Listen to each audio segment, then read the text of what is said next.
Boa noite. Sejam todos bem-vindos e bem-vindas. Vou ler um trechinho do Gotas de Esperança, de Lorival Lopes. Destrave a mente. Pense e fale com equilíbrio. Pensamentos inferiores estiolanam-na. Quebram a disposição para o bom pensamento. Impedem a boa palavra. Terminam destruindo as boas obras. Necessário destravar a mente, arrebentar as correntes que aprendem ao passado infeliz, evitar os assuntos tristes, acreditar no amor, praticar o bem, pensar e falar no que é bom. Da mente desemperrada nasce a saúde. Você se converte em uma pessoa confiante e feliz. Sente desabrochar novas oportunidades. Você mostra que tem muito para dar toda vez que se esforça por equilibrar-se. Vamos fechar os olhos. Primeiro agradecer ao nosso Mestre amado Jesus por estarmos aqui essa noite.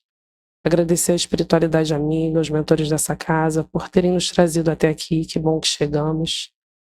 Que a gente possa respirar, buscando esse equilíbrio da nossa mente. Que a gente possa encontrar aqui aquilo que a gente veio buscar, essa paz, esse amor, essa calma, o acolhimento divino, dessa espiritualidade maravilhosa que nos acompanha. Que a gente possa fazer o exercício da elevação dos nossos pensamentos ao plano espiritual, permitindo que a nossa mente seja liberta das mágoas, das tristezas, das dificuldades, do sofrimento, para que a gente possa estar mais receptivo a todo o amor que é desprendido do plano espiritual para nós, para que a gente possa receber e, recebendo esse amor, fortalecer esse amor, engrandecer e reverberar, distribuir o amor que agora habita em nós. Que assim seja, graças a Deus.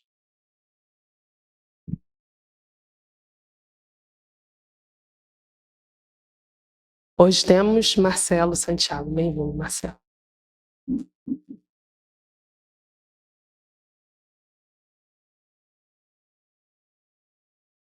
Boa noite para todos. Sempre uma felicidade para mim retornar a essa casa para estudarmos mais um pouco da doutrina espírita, que tanto nos orienta e consola. Então, como está escrito ali, o nosso tema de hoje, anjos e demônios.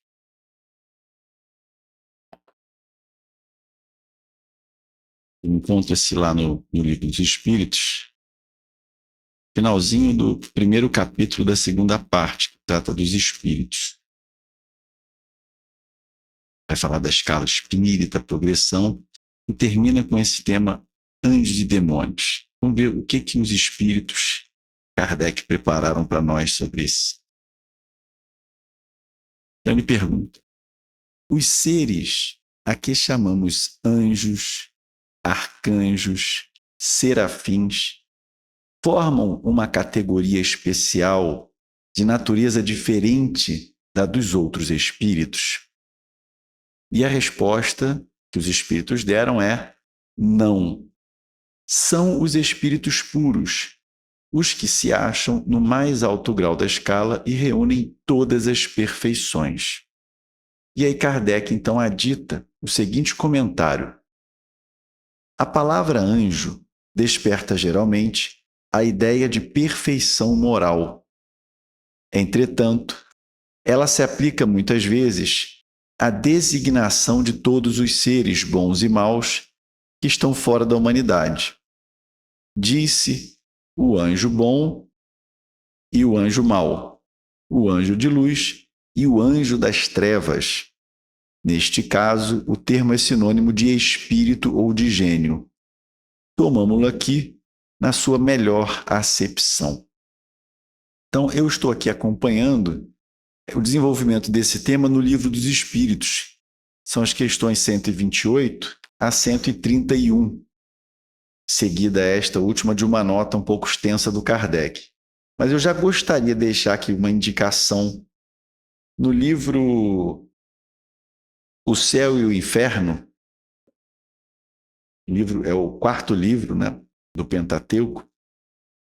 Há um capítulo específico sobre anjos e em seguida um capítulo sobre demônios.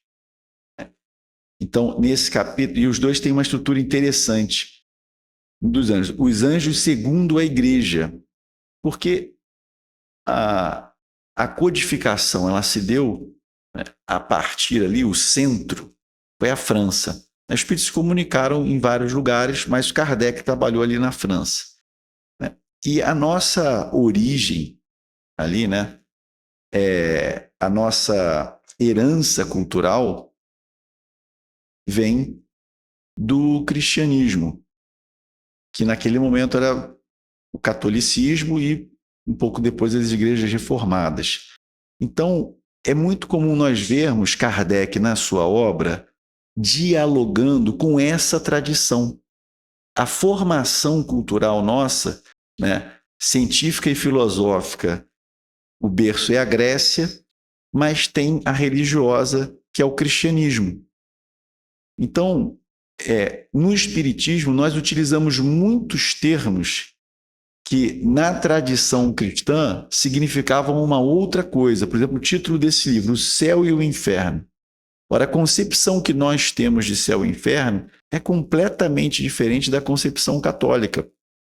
Mas Kardec faz questão de dialogar com essa tradição. É uma espécie de releitura ou de reinterpretação daquilo, porque esses conceitos, eles surgem da nossa experiência, mas são consequência da nossa capacidade de apreendê-la, não é? E desde sempre, nós, encarnados, tivemos contato com uma realidade extracorpórea. Então, a ideia dos mortos, os anjos, os demônios, decorrem da percepção de que a vida ela não se restringe a ter um corpo. Mesmo quando o corpo perece, há inteligências que parecem se manifestar, mesmo não possuindo um corpo, né? E daí, só que aí a gente vai entender, né, o que é essa inteligência em função da nossa condição. E essa condição evolui com o tempo, né? Nós aprendemos, amadurecemos, evoluímos e vamos tendo condição de ter uma compreensão mais fina das coisas, né? Então, sinto que Kardec, como está falando, assim como Jesus, qual era a realidade cultural daqueles para quem Jesus falava? Jesus falava para os judeus. Então, ele ia lá recolher na tradição cultural desse povo os elementos através dos quais ele se comunicaria com aquelas pessoas. Se Jesus tivesse, por exemplo, vindo na China, provavelmente suas parábolas teriam o mesmo conteúdo, mas os elementos constitutivos seriam outros, pertencentes àquela cultura. Então nós percebemos claramente Kardec dialogando com essa tradição cristã, procurando elevar a nossa compreensão de determinados conceitos. Então é muito interessante aqui no Céu e Inferno que ele vai apresentar, no capítulo dos anjos, os anjos segundo a igreja. E ele copia, aspas, literalmente uma pastoral, né? Ele pegou lá um texto escrito por alguém da igreja e reproduz o texto aqui. Depois ele refuta aquelas ideias e no final apresenta a visão do espiritismo. Quer dizer, ele mostra os problemas daquela concepção, porque que ela não tem consistência, e depois ele apresenta a visão do espiritismo. E vai fazer a mesma coisa com os demônios. Apresenta a visão da igreja acerca do que sejam demônios, e aí problematiza essa visão e no final apresenta a visão espírita. Então esses dois capítulos, que não são muito longos, né, eles são um complemento perfeito para o estudo que eu vou fazer hoje, que vai ser bem mais sucinto, né? Vou seguir a apresentação aqui do Livro dos Espíritos, que tem poucas questões. Então, ele já começa relativizando esse conceito de anjo. Então, eu vou aproveitar e para quem não tiver... Eu, por exemplo, nasci numa família espírita, então a minha cultura do catolicismo veio muito mais tarde, né? Eu, desde que me entendo por gente, aprendi a ler o mundo através da lente do espiritismo, né? Então, por exemplo, eu estranhei muito quando peguei o Livro dos Médiuns e vi que Kardec tem um capítulo introdutório perguntando: há espíritos? E me pareceu uma pergunta impertinente, né? Puxa, ele não está falando para uma humanidade materialista, ateia, né? Há muito mais espiritualistas, no sentido de pessoas que acreditam que há alguma coisa além da matéria, do que de... Os materialistas, né, os ateus, sempre foram minoria em todos os lugares, em todas as épocas. Sempre foram minoria. E Kardec: há espíritos? Como assim? Veja, essa é uma pergunta muito importante, porque não é que os cristãos, né, os católicos e protestantes com quem ele dialogava, não acreditassem que nós temos algo além da matéria. Mas qual a concepção deles? E é isso vem ao encontro do nosso estudo. Deus teria criado seres, na visão dessa tradição cristã, seres estritamente espirituais. Eles são 100% espírito. Não há nada de material na constituição desses seres. Mas esses seres não somos nós. Nessa concepção da tradição cristã, esses seriam os anjos, arcanjos, querubins, serafins. Deus teria criado seres estritamente espirituais e teria criado corpos, matéria. Os seres humanos seriam um ser intermediário, nós teríamos uma natureza dual. O ser humano é espírito e matéria. Isso tem consequências fundamentais. O que é o espiritismo? É a doutrina ditada pelos espíritos.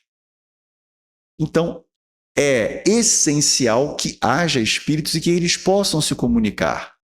Mas na doutrina católica isso não faz sentido. Porque, para nós espíritas, a matéria embota as nossas capacidades.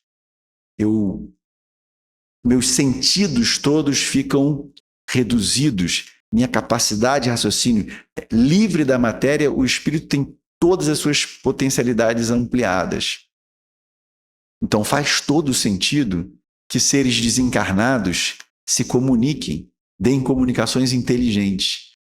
Mas, para aquela tradição, destituído do seu corpo, o espírito está num estado, ao invés de estar num estado de maior liberdade e compreensão das coisas, não, ele está parcial.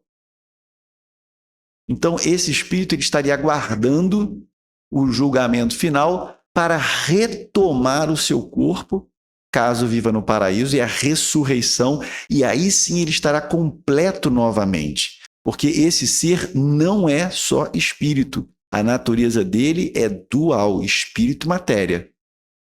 Espírito puro não é o que nós chamamos de espírito puro.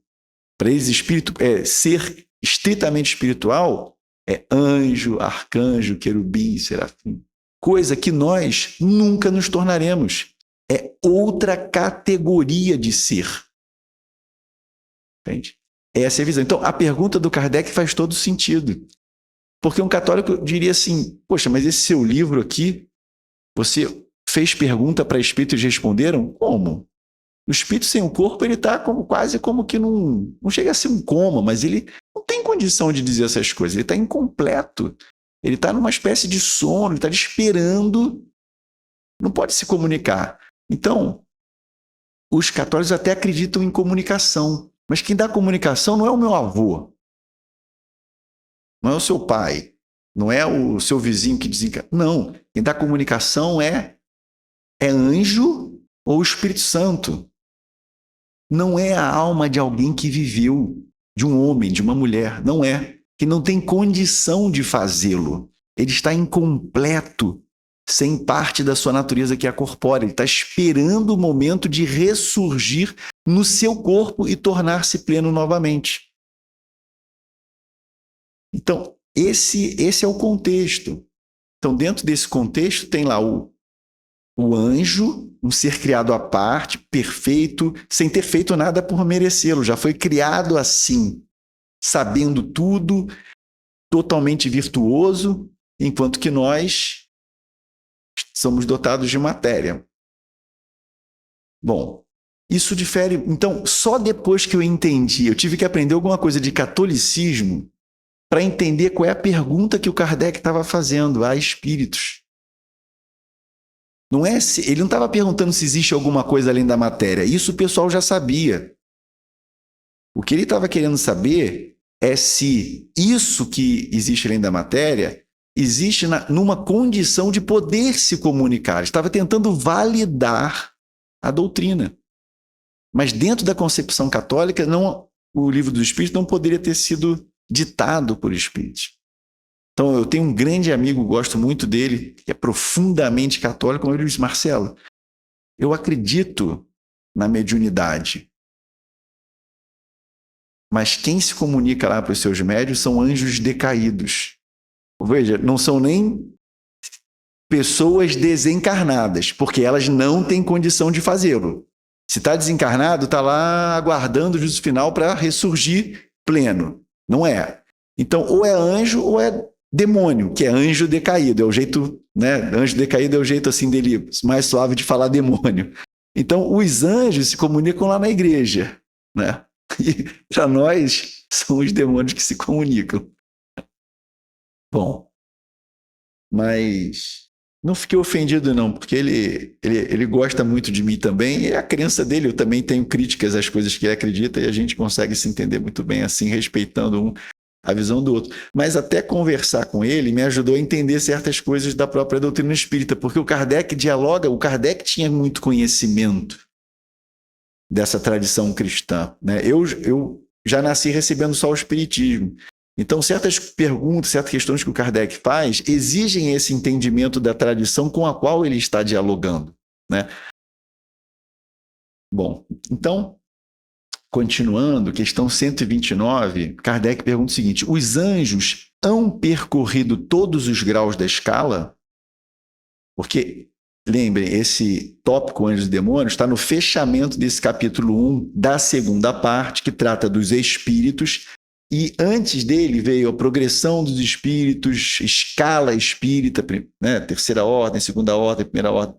Então Kardec perguntou: os anjos hão percorrido todos os graus da escala? E os espíritos responderam: percorreram todos os graus, mas do modo que havemos dito. Uns, aceitando sem murmurar suas missões, chegaram depressa. Outros gastaram mais ou menos tempo para chegar à perfeição. Ou seja, essa concepção de anjo aqui já não é aquela que no catolicismo o anjo não percorreu grau nenhum de que ele já foi criado perfeito. Já foi criado assim. O que torna um verdadeiro contrassenso a ideia de anjo decaído. Como alguém que é perfeito pode se rebelar contra Deus? Então não era, né? Quer dizer, tem uma série de inconsistências, e é muito legal acompanhar o raciocínio do Kardec lá no Céu e Inferno, onde ele vai discorrer com mais detalhes sobre isso.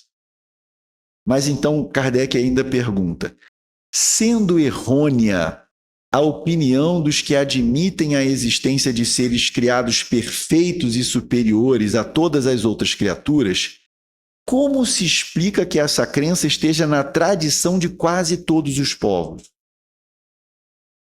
Uma pergunta interessante. Um dos argumentos que é utilizado aqui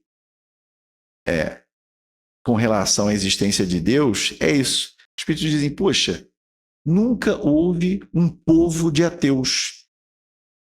Povos no passado que nunca tiveram contato entre si tinham alguma concepção de divindade. E o entendimento que nós temos é que essa concepção está dentro de todos nós porque ela reflete uma realidade. Não é fruto de uma cultura. Não é alguma coisa que algum povo inventou e foi ensinando de pai para filho, mas que o outro povo não pensa assim porque não teve contato com o primeiro. Nós vemos que em todos os povos, em todas as épocas, nós sempre tivemos inclinação a entender que há um poder superior a nós, um Criador, né? E de onde vem isso? Não é só uma coisa cultural que a gente passa através do que a gente chamou de religião. Essa verdade está inscrita dentro de nós, não é?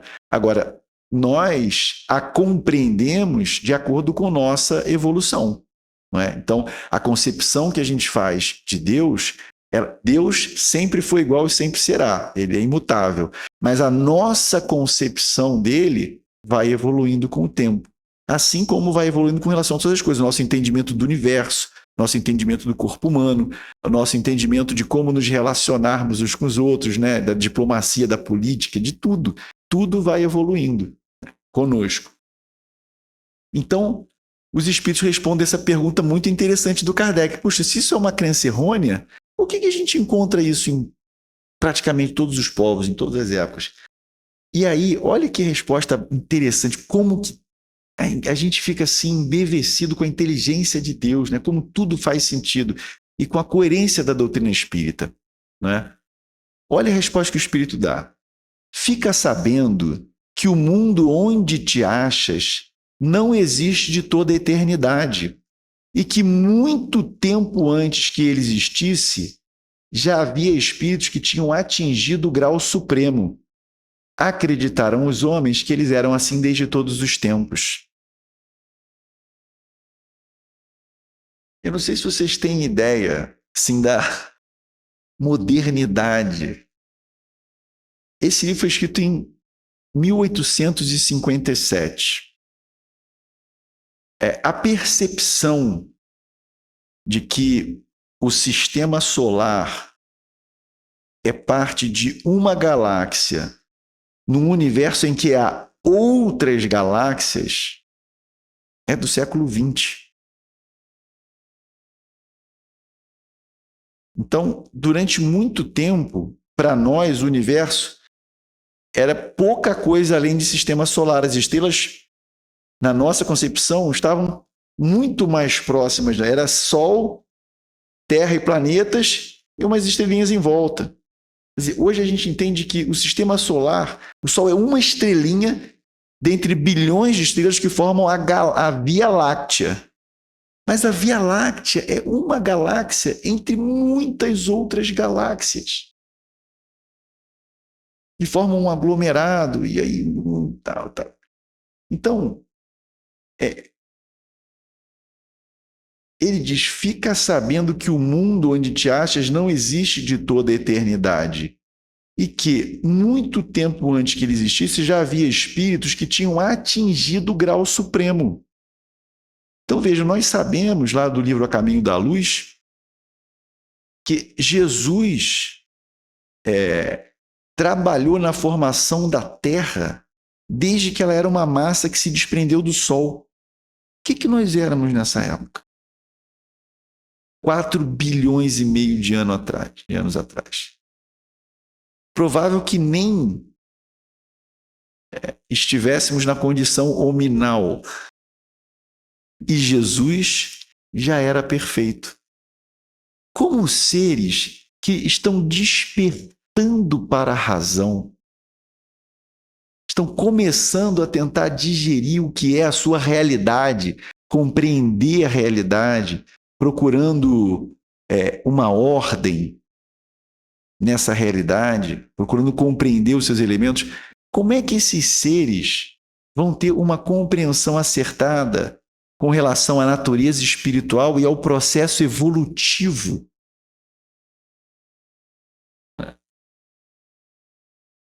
Então, muito natural que para espíritos nessa condição, esses espíritos que foram criados como nós, mas evoluíram antes. Quando nós estávamos engatinhando os nossos primeiros raciocínios, eles já tinham cumprido toda a etapa evolutiva. Então, muito natural que para nós esses seres pareçam deuses ou anjos, seres coisas que nós nunca nos tornaríamos. A gente nunca ia imaginar, puxa, um dia eu vou ser assim. Era um poder diferente de tudo que a gente conhecia aqui. Não é? Então é muito coerente essa resposta dos espíritos. Né? Como que, se essa ideia é errônea, por que em todos os povos a gente vai encontrar uma coisa parecida com essa? Ele diz, o mundo que você se acha não existe de toda a eternidade. E muito tempo antes que ele existisse, já havia espíritos que tinham atingido o grau supremo. Acreditaram os homens que eles eram assim desde todos os tempos. Ora, desde que eu comecei a pensar, ele já aparece assim perfeito. Então, para mim, ele sempre foi assim. Eu vou imaginar, né? É como os nossos filhos, né? Eles acham que a gente já nasce com barba e cabelo branco, né? Aí você mostra uma foto de você criança, né? Você fala as coisas que você fez e não acredita, porque, né? Para ele você já nasceu, você já sempre existiu assim, né? Nunca te viu de outro jeito.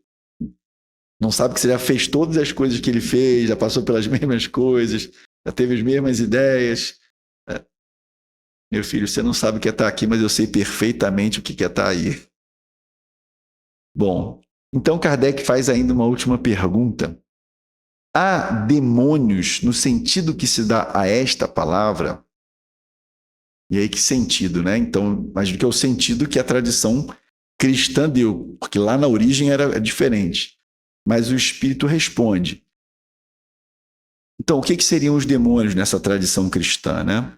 Então, não são pessoas, não são seres humanos como nós, são esses seres à parte, não foram criados demônios, foram criados anjos, mas decaíram, se rebelaram contra Deus. Então, o Espírito responde, se houvesse demônios, seriam obra de Deus. Mas, porventura, Deus seria justo e bom se houvera criado seres destinados eternamente ao mal e a permanecerem eternamente desgraçados? Se há demônios, eles se encontram no mundo inferior em que habitais e em outros semelhantes. São esses homens hipócritas que fazem de um Deus justo um Deus mau e vingativo e que julgam agradá-lo por meio das abominações que praticam em seu nome. Então aqui está relativizando, então não existe esse ser à parte na criação. Então ele disse, se há demônios, se tem alguma coisa que a gente possa chamar de demônio, eles se encontram no mundo inferior em que habitais e em outros semelhantes. São esses homens hipócritas que fazem de um Deus justo um Deus mau e vingativo e que julgam agradá-lo por meio das abominações que praticam em seu nome. Então ele até reconhece a existência de seres que se dedicam a fazer muito mal. Mas existe uma diferença muito importante. É que na visão, né, da tradição cristã, esses demônios são seres que estarão eternamente entregues ao mal. E nós sabemos, na doutrina espírita, que, apesar de nos ter dado liberdade, Deus nos criou com uma natureza. Nós não somos folhas em branco e cada um decide o que quer ser. Nós temos uma essência. Isso é muito importante. E essa essência, né, na nossa consciência, estão as leis de Deus. É o nosso modus operandi. Então, não é possível para seres como nós encontrarmos plenitude e felicidade agindo em desacordo com as leis de Deus. Essa é uma ideia muito importante que eu procuro sempre explicar nos meus estudos, porque há uma tendência hoje de autodeterminação no sentido de que eu sou o que eu quiser ser. Você pode fazer o que você quiser, mas pode ter certeza que se você estiver querendo errado, um dia isso vai te cansar e entediar porque você está querendo contra a sua natureza. Entende? Deus nos criou, existe um projeto, existe uma natureza. Assim como eu não consigo colocar água no tanque de gasolina de um carro e esperar que ele ande, Eu não posso odiar e esperar ser feliz. Entende? É parecido. Nós inventamos um automóvel, e o automóvel tem uma estrutura. É até possível que alguém crie um veículo que funcione à água, mas não são os nossos automóveis. Aquele ali, se você colocar água no tanque de gasolina, você vai estragar, mas ele não vai andar. Entende? Tem um projeto, tem uma estrutura. Nós também. Não existe isso de cada um é feliz do jeito que quiser. Todo mundo só é feliz vivendo de acordo com as leis de Deus. E o resumo delas é a lei de amor. Então, quem aprende a amar, constrói a sua felicidade. E quem não ama, não é feliz, porque não se realiza. Então, eu me lembro que uma vez eu usei o seguinte exemplo, né? Eu tinha uma caixa de ferramentas. Eu não sou um sujeito muito do manual, não. Eu sou mais do pensamento. Mas tinha uma caixinha de ferramenta lá. E tinha uma ferramenta muitíssimo interessante, né? Porque quando você vai tirar um parafuso, né, porca, você encaixa a chave, aí você gira. Aí você tem que desencaixar, voltar, encaixar de novo e girar. Isso é muito cansativo, trabalhoso. Então inventaram uma ferramenta, quando você gira para um lado, ela desaperta o parafuso. Quando você volta, ela não aperta de novo, não. Só a chave gira, o parafuso fica parado. Então você fica só fazendo isso assim. É muito engenhoso. Só que o que acontece? O martelo da minha caixa de ferramenta, a cabeça soltou da base de madeira, né? Ficava soltando. Então o que eu espertamente fiz? Peguei aquela ferramenta sofisticada e usei como martelo. No final das contas, eu não tinha nem o martelo e nem a ferramenta. Porque ela foi criada, constituída com uma função para ser usada de uma maneira. Eu usei de outra. Então, antes eu tinha um martelo ruim e uma ferramenta boa. E depois eu fiquei com duas ferramentas ruins. Porque eu quis usar um negócio de outra maneira. É o que a gente faz com a gente. Isso é a coisa menos inteligente que a gente pode fazer. Deus te criou do jeito que você é. Brigar com isso, tapar os olhos para isso, qual é a coisa mais inteligente que a gente faz? Eu tenho uma essência, então qual é a minha essência? Qual a minha natureza? Em mim eu tenho sementes de todas as virtudes, não dos vícios. As virtudes integram a minha essência. Os vícios não integram a minha essência. Então, me entregar a um vício é me violentar.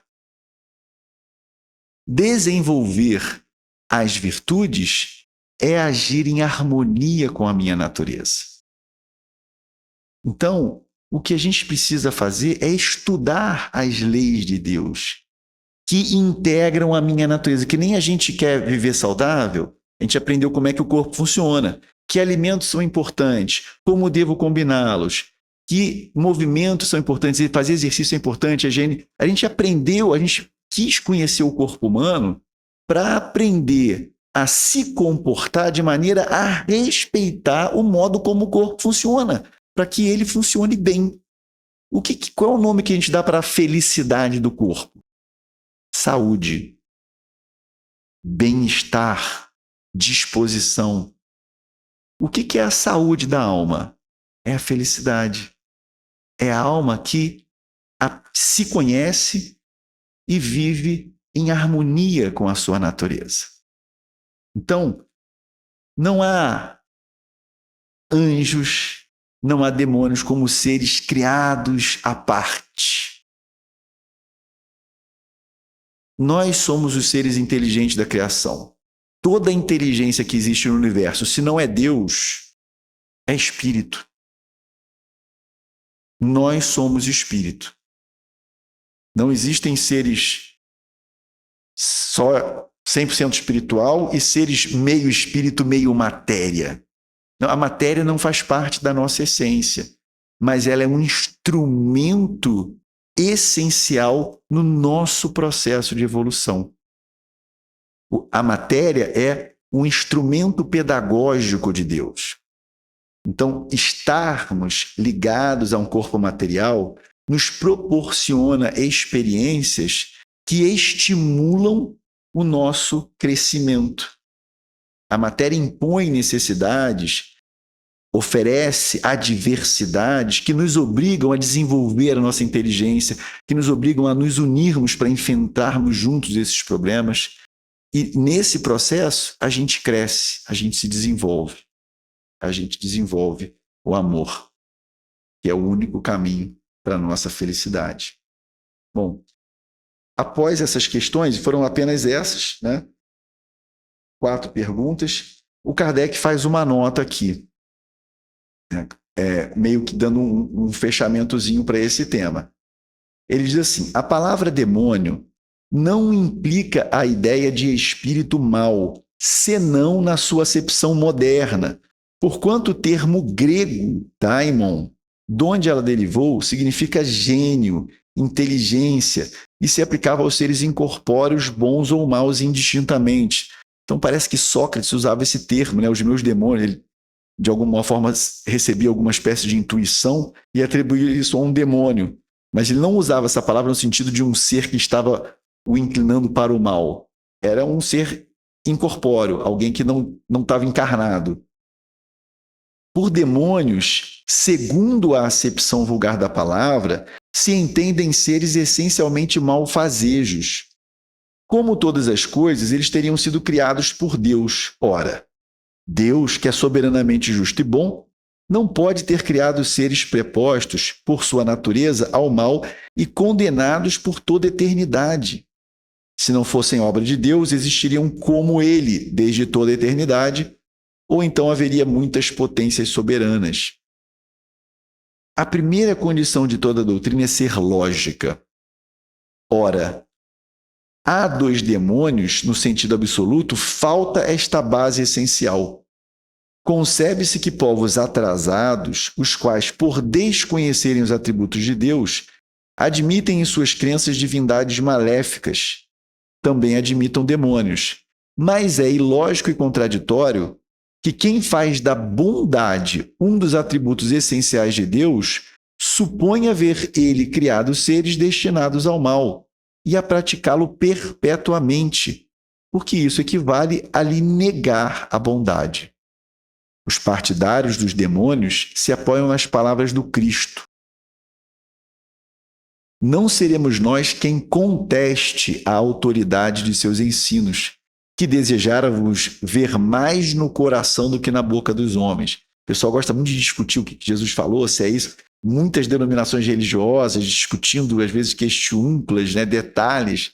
E, no entanto, Jesus vem ensinar a gente a amar, a querer o bem de todo mundo, a fazer as pessoas se levantarem e não a derrubar e deixar as pessoas mais tristes, mais deprimidas. Então ele diz: porém, estarão aqueles partidários certos do sentido que ele dava a esse vocábulo? Não é sabido que a forma alegórica constitui um dos caracteres distintivos da sua linguagem? Dever-se-á tomar ao pé da letra tudo que o Evangelho contém?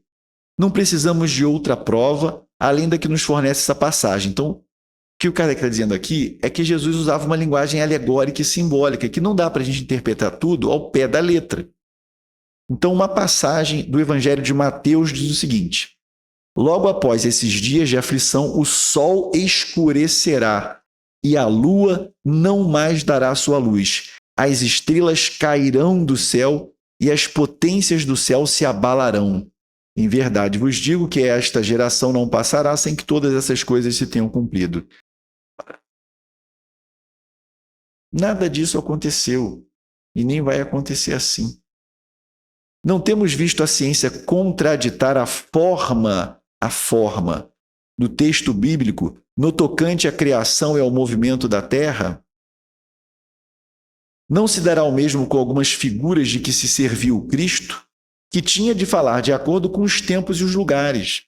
Não é possível que ele haja dito conscientemente uma falsidade. Assim, pois, se nas suas palavras há coisas que parecem chocar a razão, é que não as compreendemos bem ou as interpretamos mal. Os homens fizeram com os demônios o que fizeram com os anjos. Como acreditaram na existência de seres perfeitos desde toda a eternidade, o que conflita com a ideia de Deus. Por que Deus faz uns perfeitos e outros não? Parece um privilégio, né? Tomaram os espíritos inferiores por seres perpetuamente maus, o que também seria uma injustiça, né? Porque o mal traz sofrimento. É uma consequência necessária. Porque se eu faço mal e não sofro, eu não construo o bem. Então, tudo bem, eu não ia sofrer, parece uma vantagem, mas eu jamais atingiria a felicidade para a qual eu fui criado. Então, a consequência ruim é um instrumento pedagógico que diz, olha, essa sua escolha não está atendendo às suas necessidades. Né? Os homens fizeram com os demônios o que fizeram com os anjos. Como acreditaram na existência de seres perfeitos desde toda a eternidade, tomaram os espíritos inferiores por seres perpetuamente maus. Por demônios se devem entender os espíritos impuros. Isso é que é. Então não tem um ser criado para ser mal para sempre. O que nos parecem demônios, na verdade, são espíritos como nós, da mesma natureza que a gente, e que optaram por se dedicar ao mal. Mas isso não tem como ser para sempre. Porque não é porque um dia Deus chega e diz, acabou seu tempo de fazer mal, e aí vai estalar o dedo e ele fica bonzinho. É porque o mal nos cansa. O espírito, é da natureza do espírito almejar a felicidade, almejar a paz, a plenitude. Então, se ele está num caminho que ele está vendo que insistentemente não consegue isso vai exaurindo, vai exaurindo. Então, a gente vê lá no Libertação, o Gregório, Libertação do André Luiz, o Gregório era um líder de uma comunidade de espíritos maus lá, obsediava um monte de gente, fazia um monte de maldade e tal. A que havia sido mãe dele, a Matilde, era um espírito muito evoluído. Tão evoluído que para falar com outros desencarnados, ela precisou se materializar. Assim, o Gúbio, que era um espírito desencarnado, cedeu fluidos para que ela pudesse se tornar visível para os outros espíritos. Todo mundo espírito ali, ninguém com corpo. Entende? E ela precisou de tão elevada que ela era. E ela chega para o Gúbio e diz, olha, a gente vai começar agora a trabalhar o Gregório, porque após 500 anos, 100, começo a perceber nele tédio. Não tem como. Nenhum espírito irá se plenificar, encontrar a felicidade, a paz, se dedicando ao mal. Ele pode insistir nisso durante tempo. Na nossa perspectiva, durante muito tempo. Mas quanto é muito tempo comparado à eternidade? Quanto é um século? Quanto é um milênio? 10.000 anos. Para a eternidade é nada. Então, nenhum espírito consegue dedicar-se ao mal para sempre, porque isso é ir contra a sua natureza. Uma hora ele cansa, ele se exaure, ele se entedia, ele sente necessidade de algo mais. E aí ele, então, busca novos caminhos. Então, ele continua aqui, né? Os homens... Não, isso eu já li.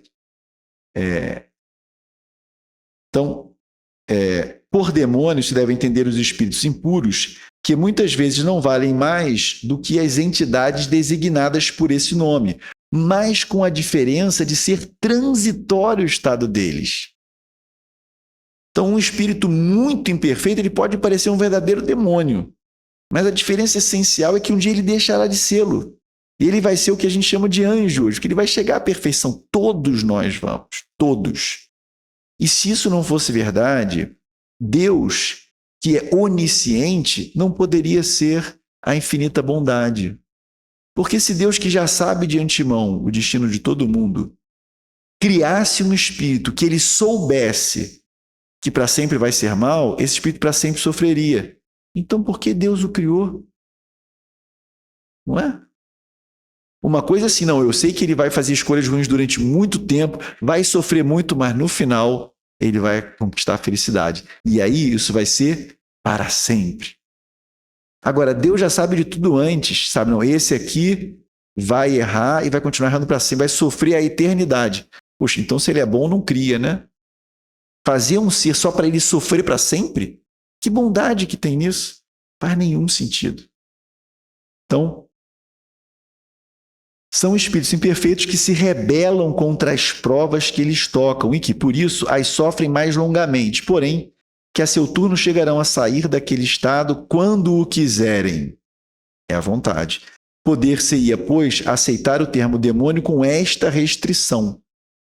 Como o entendem atualmente, dando-se-lhe um sentido exclusivo, ele induziria em erro, com o fazer crer na existência de seres especiais criados para o mal, o que não faz sentido. Satanás é evidentemente a personificação do mal sob forma alegórica, visto não se poder admitir que exista um ser mau a lutar como de potência a potência com a divindade, e cuja única preocupação consistisse em lhe contrariar os desígnios. Como precisa de figuras e imagens que lhe impressionem a imaginação, o homem pintou os seres incorpóreos sob uma forma material, com atributos que lembram as qualidades ou os defeitos humanos. É assim que os antigos, querendo personificar o tempo, o pintaram com a figura de um velho, munido de uma foice e uma ampulheta. Representá-lo pela figura de um mancebo fora contrassenso. O mesmo se verifica com as alegorias da fortuna, da verdade, etc. Os modernos representaram os anjos, os puros espíritos, por uma figura radiosa de asas brancas, emblema de pureza, e Satanás com chifres, garras e atributos de animalidade, emblemas das paixões vis. O vulgo, que toma as coisas ao pé da letra, viu nesses emblemas individualidades reais, como vira outrora Saturno na alegoria do tempo. Então é interessante, eu me lembro de um colega que eu tive na época da escola técnica, né, falando que tinha, não sei se era ele ou era um amigo, que tinha visto um demônio assim. E veja, se ele ou esse amigo, eu já não lembro mais, tem tanto tempo, tem mediunidade e viu um espírito, veja, é possível que ele tenha visto o espírito com aquela descrição ali, porque o perispírito é plástico. Então, um ser que se acredite um satanás ou um demônio pode dar ao seu perispírito essa forma, como aos casos de licantropia. Também no André Luiz a gente vê lá um julgamento, né, de uma mulher e o seu julgador, que não era um espírito nada evoluído também, dizendo: você não é uma mulher, você é uma loba. E o sentimento de culpa, ela foi assumindo a forma de um lobo. O perispírito não deixou de ser um ser na condição hominal, ser humano. Ela não se tornou, ela não retrogradou. Apenas a forma do perispírito, que é plástico, tomou essa. Então, de repente, se um médium que não fosse espírita, porque a mediunidade não é, né, marca aí estado do espiritismo, visse uma coisa dessa, ia pensar que é possível retrogradar, um ser humano virar bicho. Não foi o que aconteceu. Né? Do mesmo modo, uma pessoa que tem mediunidade e que não seja espírita, vê um espírito e aparece ali com aquele rabo, chifre, pata de cabra, não sei o que, segurando um tridente. Pensar, eu vi, Satanás existe, eu vi. Não, era só um espírito, um irmãozinho infeliz, que se considerando, achando que ele não é mais do que um ser muito mau, né, inconsciente ainda de que ele é destinado à perfeição e à felicidade, assumiu essa forma infeliz. Né? Mas estamos todos aí no mesmo barco da evolução. Não há anjos e demônios, há espíritos que transitam da simplicidade e ignorância à perfeição. Né? Então, continuemos aí seguindo os exemplos do Cristo para realizarmos em nós aquilo para que Deus nos criou, seres que amam e são felizes. E Deus nos abençoe a todos. Bem, meus amigos, vamos continuar o nosso trabalho com muita alegria, pela oportunidade de estarmos nessa casa tão carinhosa, tão consoladora, onde nós temos a oportunidade de refletir sobre a vida, sobre o Evangelho de Jesus, né? Estamos nesse caminho da nossa evolução espiritual. Já deixamos para trás muitas sombras, muitas dificuldades, mas precisamos ainda mergulhar em nós, fazer uma reflexão, aonde ainda podemos trabalhar para nos tornar pessoas mais equilibradas, mais firmes, com posturas cristãs diante da vida, né? Então é uma luta, uma busca. Nós estamos nessa luta há vários séculos, em várias reencarnações. E essa reencarnação nossa é chave, é muito importante. Não podemos perder essa oportunidade por bobagem, como fizemos no passado, né? É hora de crescer, é hora de amadurecer, de refletir e deixar para trás alguns sentimentos egoístas que nós ainda trazemos e olhar para frente com muita esperança, tendo Jesus como o nosso mestre, a nossa bússola, como um grande orientador para a nossa caminhada.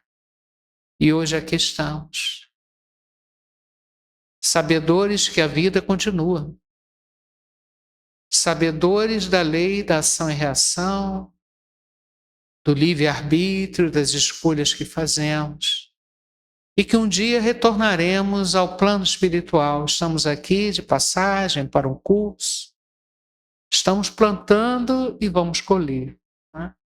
Então, que nesse momento nós possamos lembrar daqueles irmãos que deixaram a matéria, estão no plano espiritual em alguma dimensão, e aqueles nossos queridos que estão ligados ao nosso coração, à nossa mente, estão nesse momento sentindo, com certeza, a nossa vibração carinhosa, a nossa saudade. Mas a nossa certeza é que eles estão vivos, que eles podem sentir a nossa vibração carinhosa, para que eles sigam firmes nessa conquista agora no plano espiritual.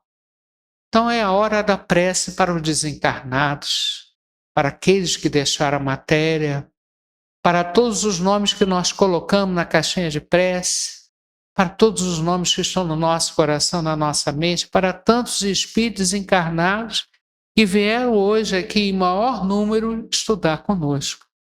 Que todos se sintam abraçados por Jesus, porque a nossa prece não fica sem resposta. E nós estamos sinalizando: Jesus, abrace esses irmãos por nós. Leve a nossa prece, o nosso carinho, a nossa saudade em forma de amor, para que eles se sintam bem, se sintam amados e que invistam cada vez mais no trabalho e a sua ligação com Deus. Então, pedimos mais uma vez por todos os nomes que nós colocamos na caixinha de prece. Lembramos com carinho do nosso irmão Divaldo, que está bem, não poderia ser diferente no plano espiritual, mas a nossa gratidão a esse irmão, que ele continue a sua missão agora no plano espiritual, né? Então vamos pedir: Pai nosso, que estás no céu, santificado seja o vosso nome, venha a nós o vosso reino, seja feita a vossa vontade, assim na terra como no céu.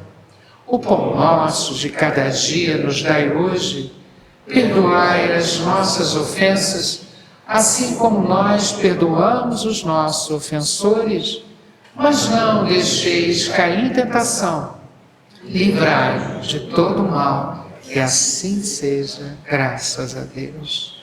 Pai de infinita bondade, recolha todos esses irmãos para a luz, para o amor. As nossas companhias espirituais também sejam abençoadas. Graças a Deus. E o trabalho que essa casa faz há 100 anos, né?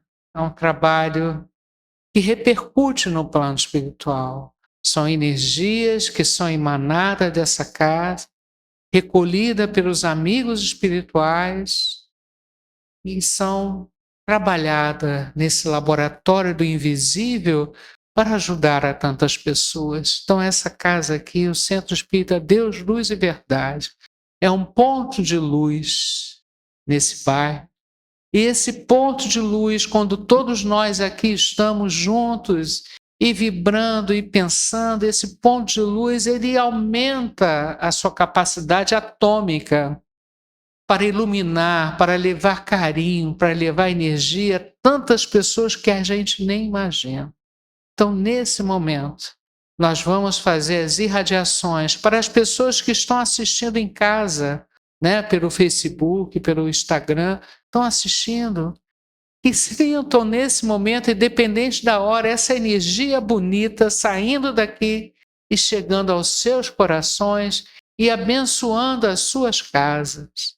Essa irradiação de amor que vai passar pela equipe que trabalha com a caixinha de irradiação, né? Todos os endereços, nomes que nós colocamos lá, essas casas sejam irradiadas de amor, de luz, que Jesus possa fazer essa visita linda a essa casa, aos irmãos que estão lá, aos nossos ambientes de trabalho, aos nossos lares. Nesse momento, nós pedimos que essa energia superior vá até esses lugares, ajudando, harmonizando, né, para que todos encontrem esse caminho melhor do equilíbrio. Então, muita luz, muita irradiação de amor em torno de nós e vai se espalhando pelo Rio de Janeiro, pelo nosso Brasil, para a nossa terra, escola querida. Vai lá a energia do Deus, Luz e Verdade. E essa energia vai crescendo porque assim desejamos, essa energia se multiplica em nome de Jesus, né? Graças a Deus. Coisa boa, né? Sentir essa energia brotando de nós e se espalhando. Isso é muito... Antes da gente passar para fora, nós já fomos beneficiados, né? Porque começamos a gerar energia positiva para o nosso próximo. E também queremos pedir, como sempre, pela nossa saúde. Mais do que nunca, nós precisamos pedir muito pela saúde mental. Vocês concordam com isso? Nós estamos vivendo, às vezes, num turbilhão de cobrança, de situações, e se não tivermos um mínimo de saúde mental, de equilíbrio, as coisas se perdem, né? E como é que se conquista isso?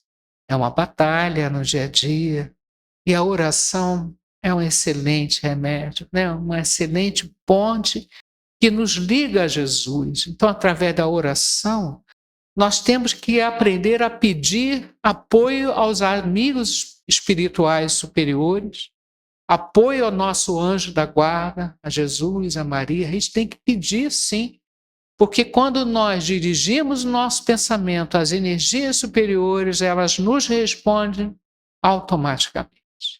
Isso é saúde. Saúde mental que reflete na saúde física e nos ajuda a enfrentar todos os desafios na Terra que nós nos comprometemos a enfrentar, a evoluir quando nós assinamos aquele contrato no plano espiritual cheio de gás, cheio de vontade para reassumir um novo corpo e começar uma nova batalha. Que sejamos vitoriosos, porque nós fomos feitos para sermos felizes. Então, quero pedir pelas águas do ambiente sejam frutificadas, pelos endereços que nós colocamos na caixinha de visita médica, lembrando especialmente da nossa irmã Geórgia, lá na rua Dona Joaquina, 48, uma situação muito difícil, muita luz para ela, muita luz para o seu marido, Marcelo. Os irmãos que estão pela rua, peço pelo nosso irmão Andros, que é um andarilho, né? Vem aqui sempre no bairro, que ele seja abençoado, os caminhos se abram para ele. Todos os irmãos que estão pela rua em sofrimento, muita saúde, muita paz a todos. Vamos, Jesus, passear na minha vida. Quero voltar aos lugares em que eu estive só. Jesus sempre passeia na nossa vida, quando nós deixamos que Ele penetre na nossa vida e nos inspire nos melhores caminhos a seguir. Ele está sempre ao nosso lado, com seu amor e a nos embalar no caminho do bem. Por isso pedimos: cura, Senhor, vem aqui. Cura, Senhor, onde eu não posso ir. Ele pode, Ele vai. Cura, Senhor, onde dói. Cura, Senhor, vem aqui. Cura, Senhor, onde eu não posso ir. Mestre amado Jesus, nós imaginamos o quanto de amor o Senhor tem por cada um de nós, a ponto de vir pessoalmente nos trazer a sua mensagem há mais de 2000 anos atrás. E quantas vezes, de repente, renegamos a tua mensagem, mas hoje estamos aqui novamente, querendo aprender, querendo entender as suas lições lindas, que é tão simples, se resume no amor, mas nós ainda endurecidos temos essa dificuldade de vivê-la plenamente. Mas já encontramos o caminho, já estamos felizes, gratidão, estamos alegres, porque já conhecemos a Jesus, esse grande governador planetário que preparou esse planeta para nos receber. Obrigado, Jesus. Que possamos ter essa capacidade de abrir o nosso coração, a nossa mente, a tua presença, aonde nós estivermos, no nosso lar, onde ali as situações às vezes são complicadas, né? Nosso ambiente de trabalho, que sejamos intuídos para termos uma postura cada vez melhor. Então isso tudo é saúde, saúde para cada um de nós. Que a espiritualidade, a equipe médica que trabalha nessa área possa ver cada um de nós aqui com carinho e trazer os elementos necessários para o nosso equilíbrio, para a nossa força. Uma bênção especial peço para o Marcelo, que veio fazer o estudo de hoje, que ele leve dentro do seu coração muita energia bonita desta casa, muita força para a sua caminhada. E encerramos então a segunda parte do nosso trabalho, convidando todos os irmãos para a última parte que é o passe, né? Que é mais um carinho individual que vamos receber. Os pais das crianças serão os primeiros a tomar passe, e o palestrante também, e depois nós vamos chamando de acordo com a ordem da assistência. Queremos lembrar vocês a importância do estudo das obras de Allan Kardec. Nós temos vários grupos de estudo online. Lembrar da importância do culto do Evangelho no lar, né? Enfim, a nossa casa tem a sessão das quintas-feiras, 3h, uma sessão muito importante.